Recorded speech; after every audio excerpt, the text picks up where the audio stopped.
ఓం శాంతి ఓం శాంతి ఓం శాంతి. అబ్బా శివ శివ, మొద్దు మొద్దు మొద్దు. ఎవరిని మొద్దు అంటున్నారు? నన్నా దేవుణ్ణా? కళ్ళు రాలు కొడతాను. ఇక్కడ పూజ ఇంకా పూర్తి కాలేదు, ఇంతలోని కుక్కర్ని తీసుకెళ్లి పొయ్యి మీద పడేసావా? అదేమో కూ అని రైల్లో కూతేస్తోంది. ఇక్కడ పూజ ఎలా చేసుకోను?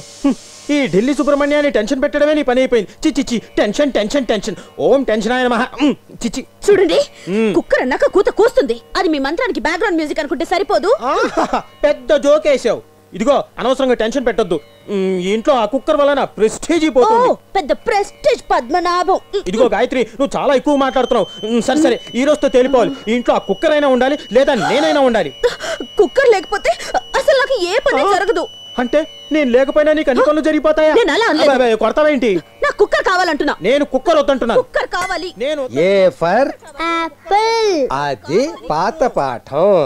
కొత్త పాఠం A for Asin, B for ball, Bipasha, C for kung fu fight లాగా కుక్కర్ ఫైట్ మొదలు పెట్టేశారు. దుర్గా, బెట్ట కడదావా? అమ్మ గెలుస్తుందా, నాన్న గెలుస్తాడా? ఏ ఇంట్లో ఫైట్ అయినా సరే అమ్మే గెలుస్తుంది. అమ్మ గడుగ్గాయే. మరి నీకు అమ్మ అంటే ఇష్టమా, నాన్న అంటే ఇష్టమా? ఇద్దరు ఇష్టమే. అంతకంటే అన్నయ్య అంటే బోల్డ్ అంత ఇష్టం. నీకు అన్నయ్య లేడు కదా, మరి ఏ అన్నయ్య అంటే ఇష్టం?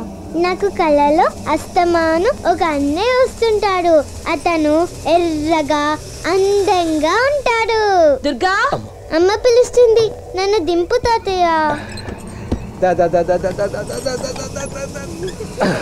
తైలం పెడుతుంది, వెళ్ళి. కళలో అన్నయ్య వస్తాడని చెప్తుంది ఏమిటి? కన్ఫ్యూషన్. C for confusion.